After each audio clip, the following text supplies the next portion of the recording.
Tayo ay magpuri sa Diyos na po natin. Kunin gitara at ito'y tugtugin, awitan siya ng himig. Lapitan siya at dakilain, atin siyang sambahin. Ang buwan dumalaw sa atin upang tayo'y tubusin, upang tayo'y tubusin.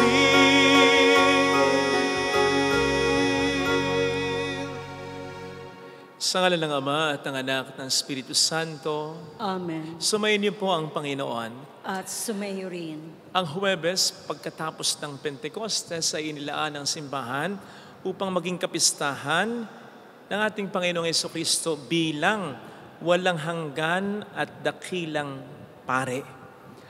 Kaya sa misang ito, pasalamatan natin ang Panginoon sa kaniyang pamamagitan sa atin at sa Diyos. Upang tayo maging marapat sa misang ito, halina't magsisimuna sa ating mga kasalanan.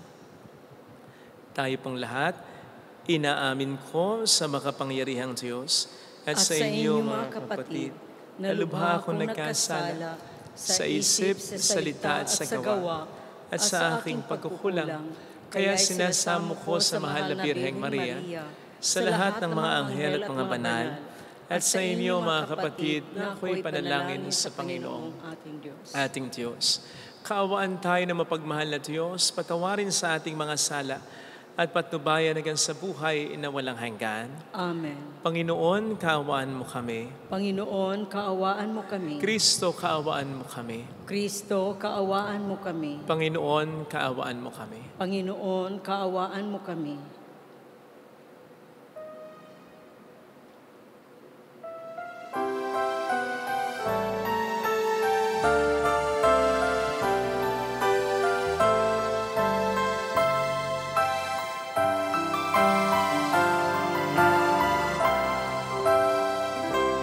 Luwalhati sa Diyos sa kaitaasan, kaloob sa lupa ay kapayapaan.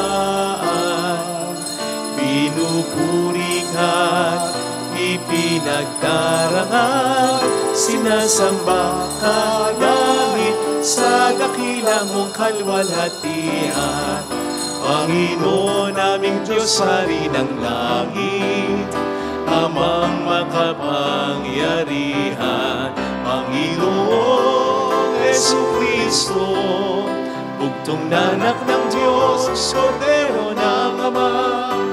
Ikaw na nag-alis sa mga kasalanan ng sanlibutan. Tanggapin mo ang aming kahilingan, ikaw na naluluklok sa kanan ng Ama.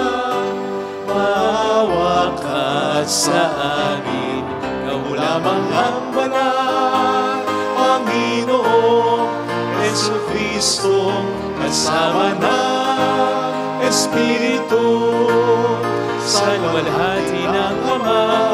Amen, amen, amen, amen. Iyuko Iyuko natin ang ating ulo, ibulong sa Panginoon ang ating intensyon. Pakisamang intensyon ng mga kasama nating nagmimisa.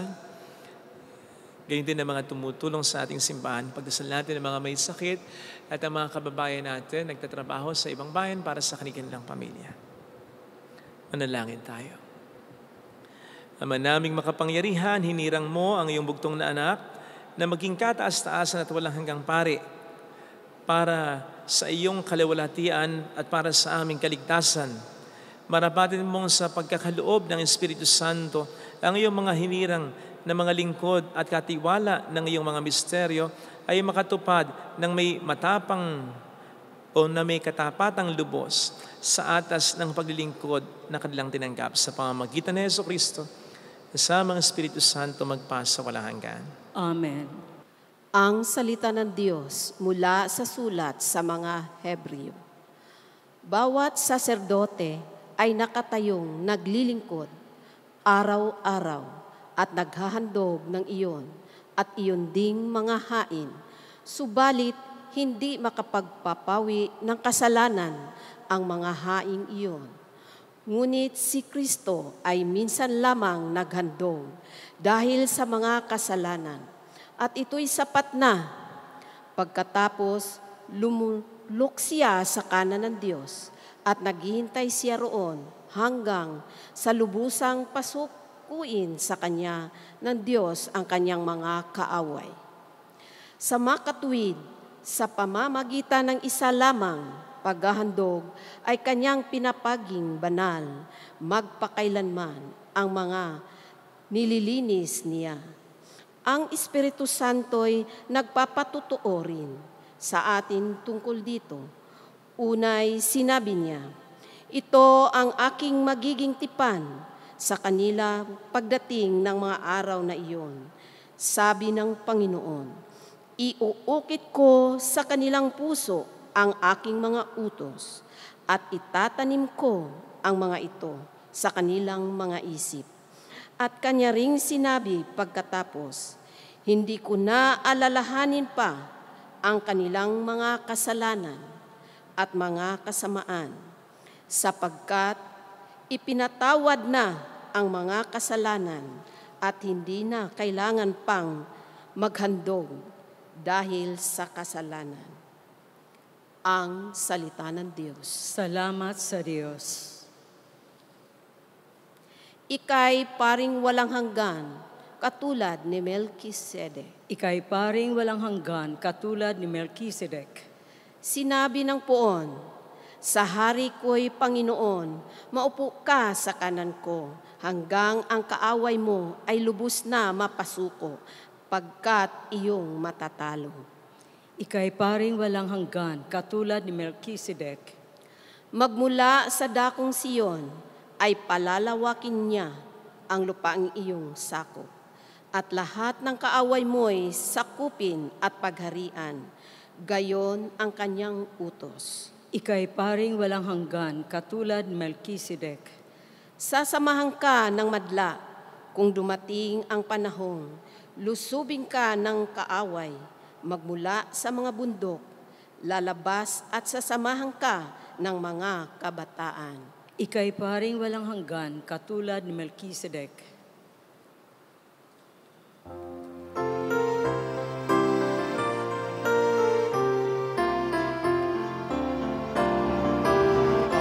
Alleluia, alleluia, alleluia.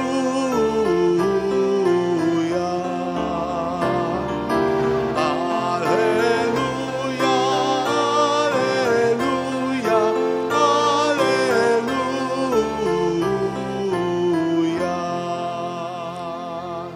Sumayin niyo ang Panginoon. At sumayo rin. Ang mabuting balita po ng ating Panginoon ayon kay San Marcos. Papuri sa iyo, Panginoon.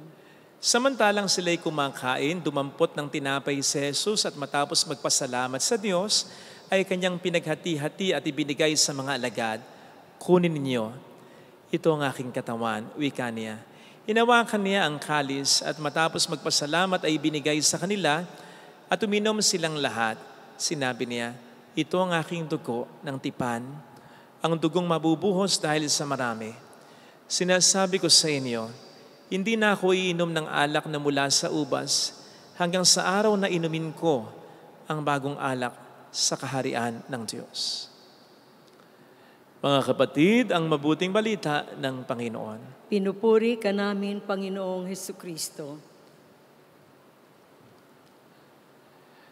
Welcome po sa Our Lady of La Salette Quasay Parish, kung saan ayos lang na umiyak dahil sasamahan tayo ng mahal na ina sa pag-iyak at sa pagdarasal sa banal na awa ng Diyos upang maging maayos ang lahat. Amen. So ngayon po ay pinagdiriwang ng ating inang simbahan ang kapistahan ni Kristo sa titulo na walang hanggan at dakilang pari, the eternal high priest. Mas maintindihan po natin kung ano ang pinatutungkulan kay Kristo ng kapistahang ito kung magkakaroon tayo ng idea kahit papaano tungkol sa mga high priests dati, especially in the Old Testament. Ang mga saserdote po kasi dati or mga high priests, especially in the Old Testament, ay tagapamagitan, mediator ng Diyos at tao. Walang sino man dati ang basta makatatawag sa Panginoon nang walang tulong ang saserdote or ang high priest. Kasi sila lamang ang pwedeng pumasok sa tent of meeting o toldang tipanan and then later on sa Holy of Holies, sa pinakabanal na parte ng temple in order to stand before God for the people. Kaugnay nito, hindi rin basta-basta makakahingi ng tawad nun sa Diyos. Ang diretsyo, ang kahit sino mang tao, nang walang tulong mula sa mga high priest na ito. Sapagkat ang mga high priest, ang siyang nag-aalay ng sakripisyo, toro, kambing, nagpipisik ng mga dugo nito sa kabanang tipan para sa kasalanan ng tao. Kaya kailangan dati ng tao, ng mga Hudyo in particular, sapagkat sa kanila nagsimula ito, ng mga pari, saserdote, high priest sa templo upang mamagitan sa kanila at sa Diyos na gusto nilang lapitan at hinga ng kapatawaran para sa kanilang mga kasalanan. Now, basically, ang mga high priest ay galing sa tribe of Levi. Sapagkat si Aaron came from the tribe of Levi na siyang unang high priest appointed by God. So dapat, ang high priest ay galing lang sa tribe of Levi. Now, having those things at least in mind, we will use it as a background for us to understand Jesus as the eternal high priest. And I mean background lang sapagkat obviously, mas dakila ang pagiging pari ni Kristo kaysa sa pagiging pari ng mga saserdote o pari noon sa templo. In fact, nagkaroon lamang ng mga high priest sa Israel in the course of time dahil sa pagiging high priest ni Kristo. Kasi kung basta sasabihin natin si Kristo bilang high priest, kahit pa eternal high priest, will be like, ano yun?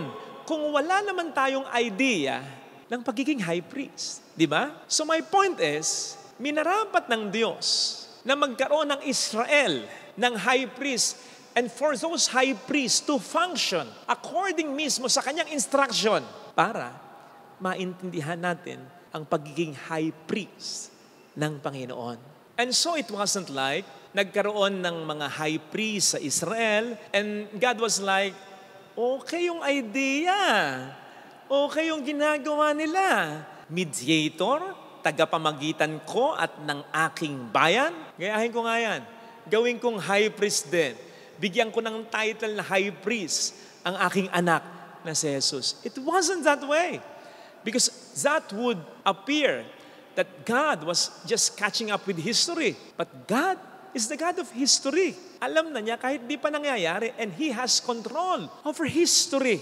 Hindi siya ang kinokontrol at hindi siya ang umaayon sa kasaysayan. Siya ang kumokontrol at inaayunan ng kasaysayan. And so the point is, minarapat ng Diyos, ito na yung sinabi ko kanina, na magkaroon ng mga high priests sa Israel noon for us to better understand ang pagiging high priest ng Panginoon natin later on, halimbawa ngayon. Kaya ako sinabing, yung mga high priest noon, yung kanilang pagiging high priest, pare, ay background lang ng pagiging high priest ng Panginoon. Besides, obviously, mas matinding di hamak, mas noble na di hamak ang pagiging high priest ni Kristo kesa sa pagiging high priest ng mga serdote. Ito pa nga di ba nasabi natin na yung mga high priest, galing lamang yan sa tribe of Levi. Pero si Jesus, as the eternal high priest, hindi siya galing sa tribe of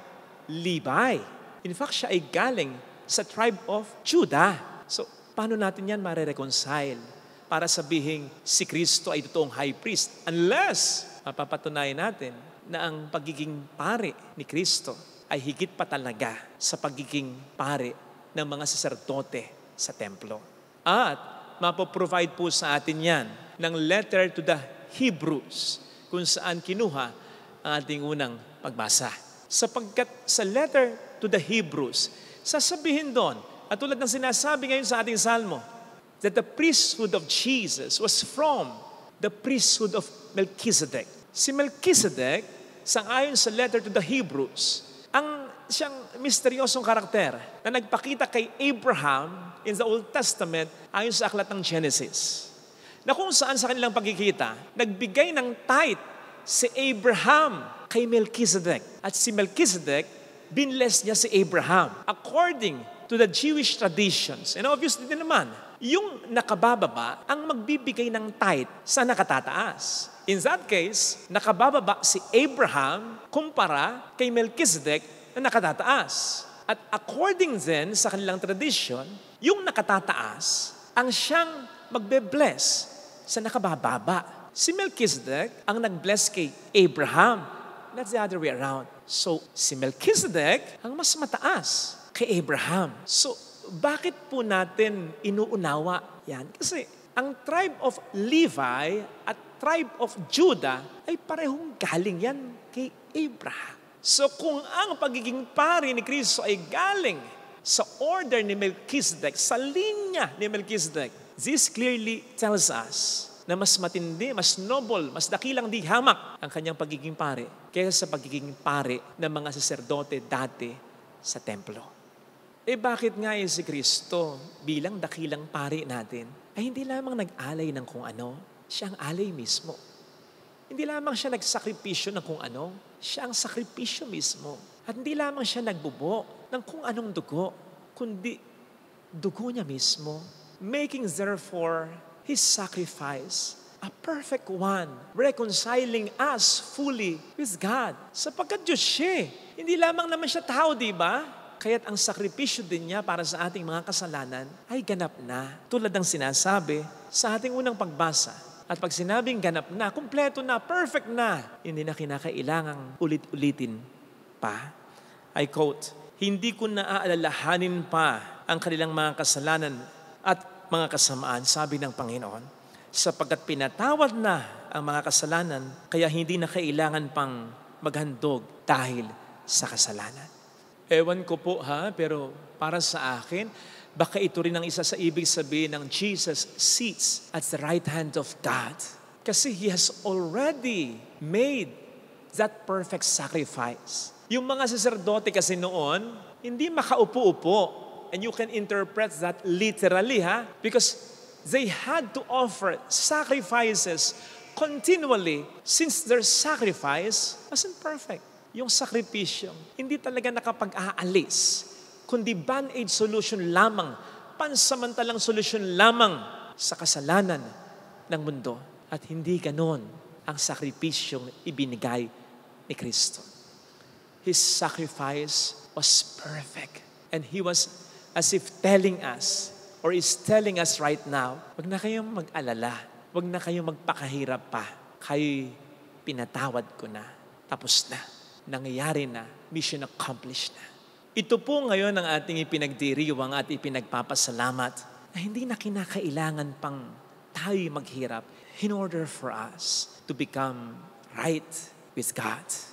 Kailan ba may nangumpisal sa akin dati na kahit ang kasalanan ay matindi, hindi ko na binigyan ng penance? Kasi I could sense na siya'y nagsisisi naman talaga sa kanyang kasalanan. And I could sense he had already suffered a lot because of his sins. I just convinced him to sincerely thank God from his heart. Sapagkat diba, ang Diyos naman ay nagpakahirap na para sa kasalanan nating lahat. Di ba sapat yun? At hindi ba ang mas dapat ay ang ma-appreciate at ma-realize lamang natin yon? At sa ating pagbabago, yun ang ating maging pinakamotibasyon na mahal tayo ng Panginoon. Hindi nga kaya yun ang maglilid sa atin sa true conversion. Last Monday po ay nag-celebrate ako ng 18th anniversary ko bilang pare. At salamat sa mga nakaalalang bumati. Nakatataba ng puso na na-appreciate po ninyo yung mga efforts ko. May mga pagkakataon pang meron sa aking yumayakap habang umiiyak at nagpapasalamat. Pero gaya ng lagi ko pong sinasabi sa inyo, isa lamang po ako sa kanyang mga instrumento ng kanyang pagmamahal sa inyo. In fact, masasabi ko na failure ang 18 years ko sa ministeryo kahit abutin pa ng kung ilang taon ito sa kabila ng mga papuri ninyo. Kung hindi nyo sa akin mababanaag kahit papaano ang pagiging dakilang pare ng ating Panginoong Jesucristo or yung pag-mediate niya sa Diyos at sa inyo, using me bilang isa lamang sa maraming niyang instrumento. Sa pagkatandaan po natin lagi na blessed tayo sa kabila ng mga pagkukulang natin, sa kabila ng mga problemang naranasan natin, blessed tayo.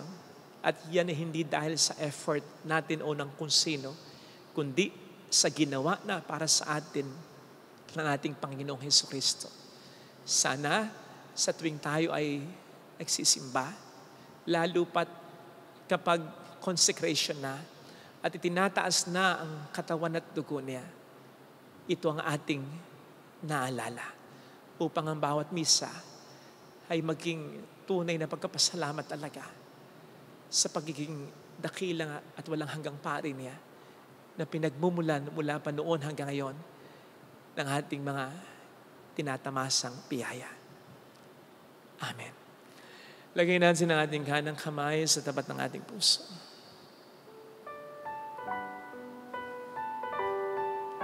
Awitin natin. Alam kong may magagawa ang Diyos.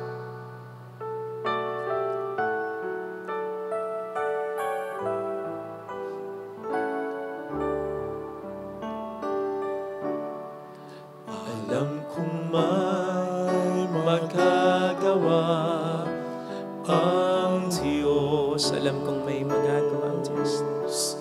Alam kong may magagawa ang Diyos. Kung ako'y magtatapat, Kung ako'y magtatapat, sa Kanya'y maglilingkod, sa Kanya'y maglilingkod. alam kong may magagawa ang Diyos. May magagawa ang Diyos. Alam kong di rin ng Diyos ang samo ko, Alam kong di sapagkat mahal niya ako. ng Diyos ang samo ko. Alam kong di rin ng Diyos ang samo ko, Alam kong di ringgin ng Diyos sapagkat alam niya ang ang pinagdadaanan. samo ko. Kung ako'y magtatapat, Kung ako'y magtatapat, sa Kanya'y maglilingkod, sa Kanya'y maglilingkod. alam kong di rin ng Diyos ang samo ko. Ringgin ng Diyos Pikit ang natin ang ating mga samo mata. ko. Panginoon, maraming salamat sapagkat may mga paring nangunguna sa amin sa pagdulog sa iyo. Higit pa dito, nagpapasalamat kami sapagkat kahit kami, personally ay po pwede nang dumulog sa iyo ng diretsyo. Salamat, Panginoon, sa pagkawasak ng tabing ng templo, na hudyat ng pakikiisa mo sa aming mga tao. Bilang dakilang pare, naintindihan mo kami sapagkat ikaw rin ay naging tao at ang pagiging tao namin ay nandun na ngayon sa iyong trono. Salamat, Panginoon, na mayroong alam kaming Diyos na nakakaintindi sa aming sitwasyon. Hallelujah! Salamat, Panginoon, sa mga biyaya mo. Kaya pala ang sabi mo, hindi pa kami humihingi. Alam mo na ang kailangan namin. na kung minsan na hindi namin masabi sa panalangin. That is why kahit di namin hilingin, talagang binibigay mo na rin sa amin. Salamat, Panginoon, sa pagiging tagapamagitan mo. Babalik ka upang kami ay kunin. At yan ay aming pangahawakan sa buhay. Mayroong magandang mangyayari sa higit pa sa inaasahan mo, sapagkat mayroon tayong dakilang tagapamagitan kay Kristo. Kung lalapit ka kay Jesus, si Kristo mismo ang nagdarasal para sa iyo. Si Kristo mismo ang tagapamagitan mo. Mayroong magandang mangyayari sa iyo. Siya na nakakaintindi sa iyo at minamahal ka ng ganap at totoo kung lalapit kay Jesus. Lagi mong tatandaan na mahal ka ng Diyos. Banal ka sa mata ng Diyos. May kakayanan kang maging banal sa mata ng Diyos sapagkat nagsakripisyo na para sa iyo si Jesus. Papuri sa Ama at sa Anak sa Espiritu Santo. Kaparang noong unang-una, ngayon at magpakailanman, magpasawalang hanggan. Amen. Pag-aalay.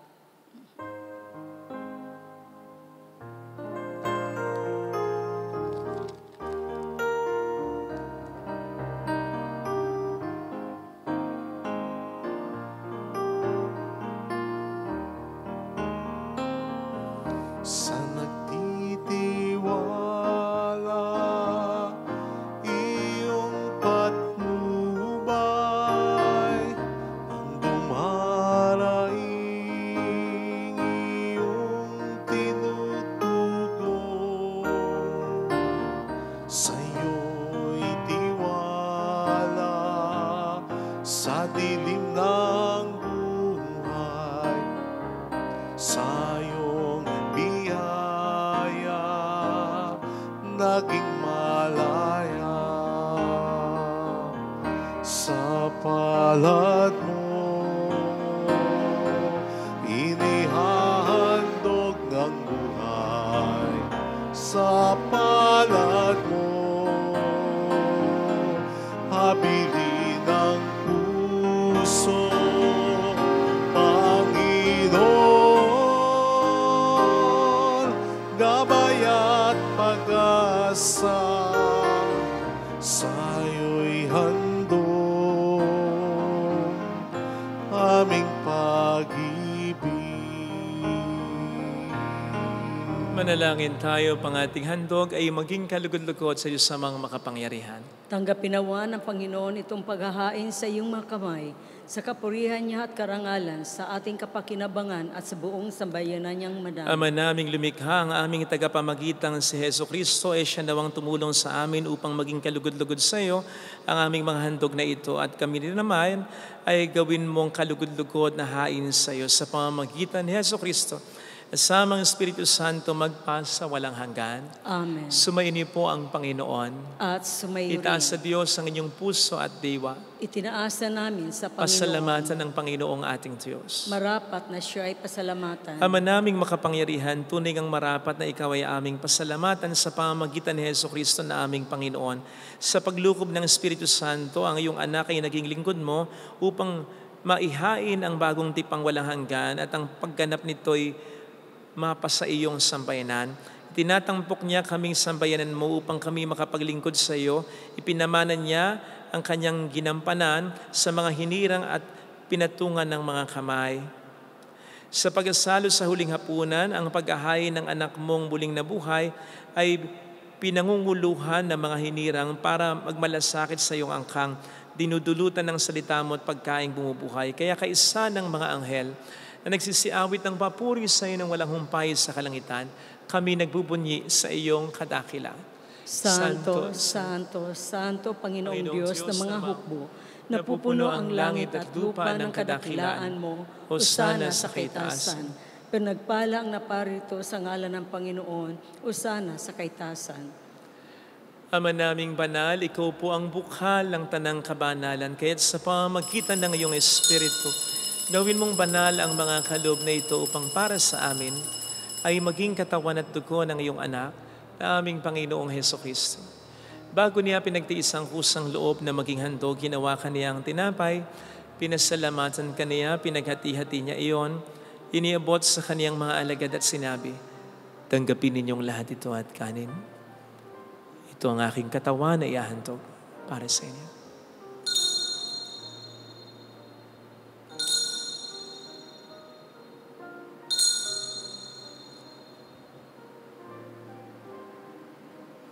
Ngayon din naman nang matapos ang hapunan, hinawakan niya ang kalis. Muli kaniyang pinasalamatan. Iniabot niya ang kalis sa kaniyang mga alagad at sinabi, tanggapin ninyong lahat ito at inamin. Ito ang kalis ng aking dugo ng bago at walang hanggang tipan. Ang aking dugo na ibubuhos para sa inyo at para sa lahat. Sa ikapagpatawad ng mga kasalanan, gawin niyo ito sa pag-alala sa akin.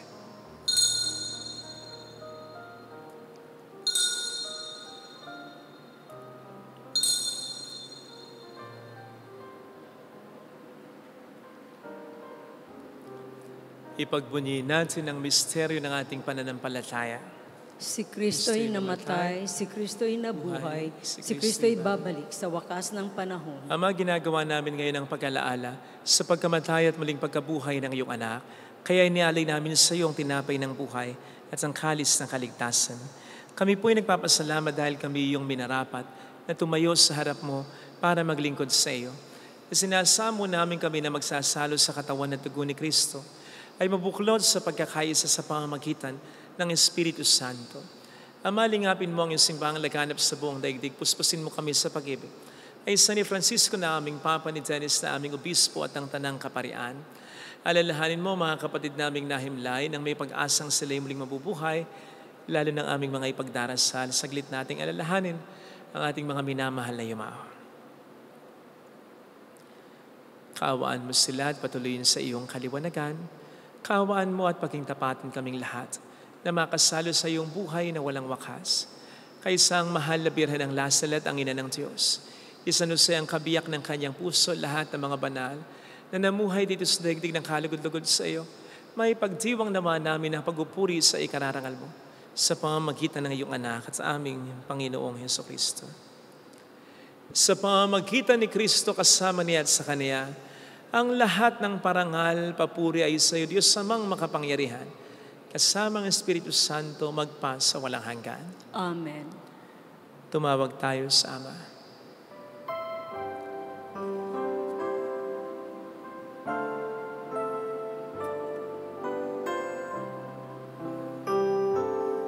Ama namin, sumasalangit ka, sambahin ang ngalan mo, mapasa amin ang kaharian mo, sundin ang loob mo dito sa lupa para ng sa langit.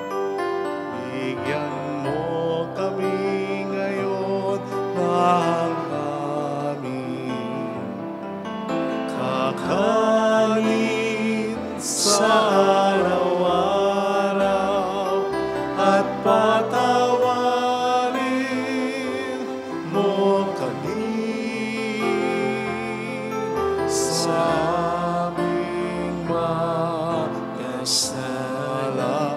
para ng pagpapatawad namin sa nagkakasala sa amin, at huwag mo kami ipaintulot sa tukso at ihadya mo kami sa lahat ng masama. Hiniling namin kami adya sa lahat ng masama, pagkalooban ng kapayapaan araw-araw, iligtas sa kasalanan sa kapahamakan sa mga seryosong karamdaman. Samantalang aming pinaghahandaan ang dakilang araw ng pagpapahayag ng tagapagligtas namin sa Hesukristo. sapagkat iyo ang kaharian, ang kapangyarihan at ang kapurihan, magpakailanman. Amen. Panginoong Jesucristo, sinabi mo noon, sinasabi mo rin sa amin ngayon, kapayapaan ang iniiwan ko sa inyo, aking kapayapaan ang binibigay ko. Tukayin mo po ang aming pananampalataya, huwag ang aming pagkakasala. Magkalooban mo po kami ng kapayapaan at pagkakaisa sa iyong kalooban. Kasama ang Espiritu Santo magpasa walang hanggan. Amen. Ang kapayapaan ng Panginoon ay sumainyo daw ang lahat. At sumayo rin. Magbigayan tayo ng kapayapaan sa isa't isa. Peace be with you. Kordero ng Kordero Diyos. ng Diyos na nag-aalis ng mga kasalanan ng sanlibutan, maawa ka sa amin. Kordero ng Diyos na nag-aalis ng mga kasalanan ng sanlibutan, maawa ka sa amin. Kordero ng Diyos na nag-aalis ng mga kasalanan ng sanlibutan, ipagkaloob mo sa amin ang kapayapaan. Narito sa harap natin ng Panginoon ang ating buhay at kaligtasan. Mapalad tayong inaanayahan. Panginoon, hindi ako karapat-dapat na magpatuloy sa iyo, ngunit sa isang salita mo lamang ay gagaling na ako.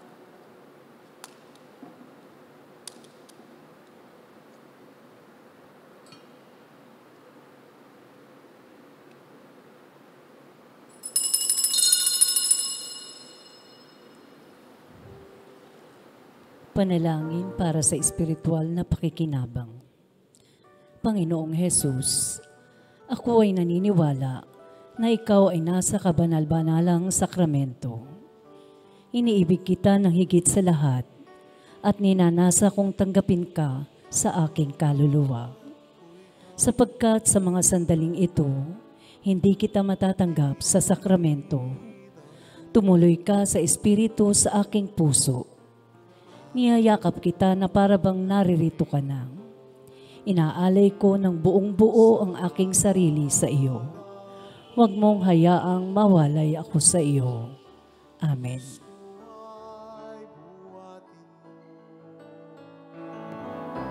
At damhin ang sugat ko, ang dusa at hirap ko ay para sa iyo, Panginoon ko. Ang tulad ko'y walang karapatan, sa'yo ay tumanggap, ngunit sa isang bigkas mo lamang ay gagaling ako.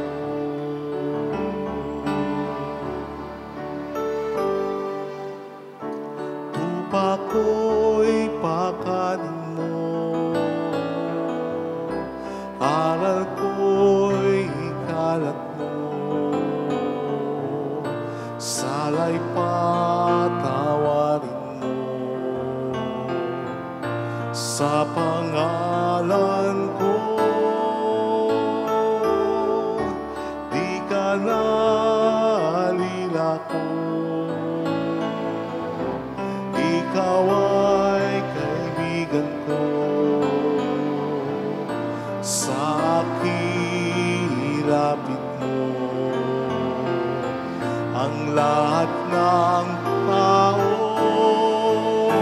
Panginoon ko, ang tulad ko'y walang karapatan, sa'yo ay tumanggap, ngunit sa isang bigkas mo lamang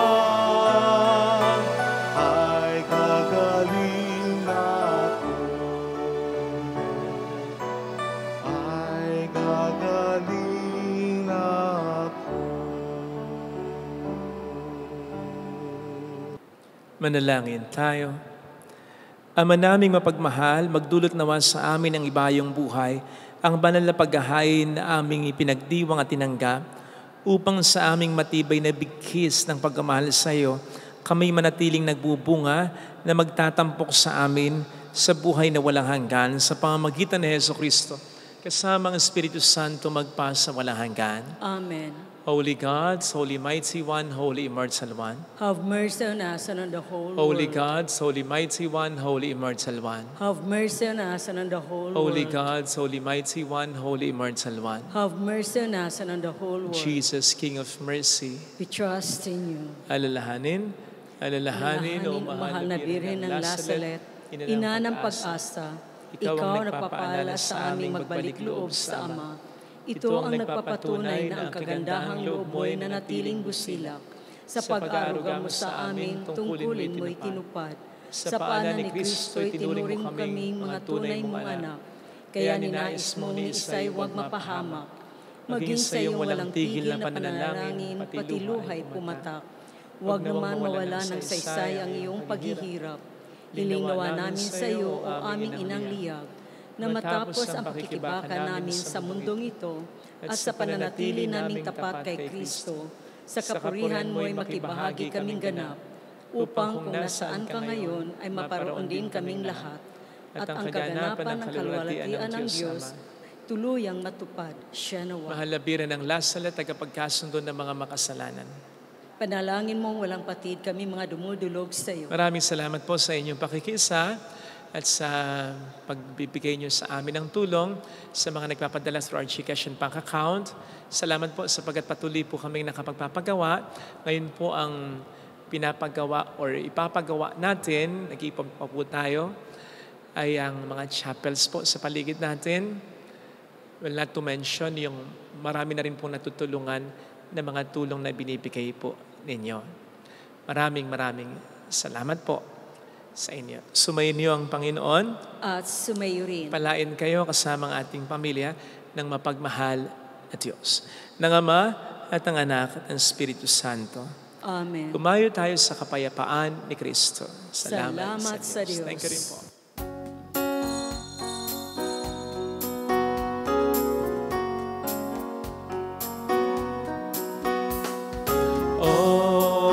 On this day, O Mother of our Lord, we sing you praise for lighting up our way. Your tears did soften up the hearts of men, and they still do today. May our love for you bring comfort in your pain.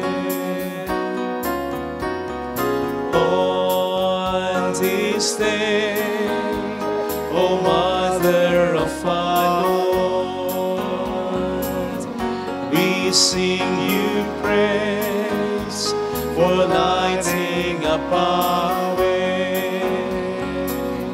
Your tears did soften up the hearts of men, and they still do today. May our love for you bring comfort in your pain.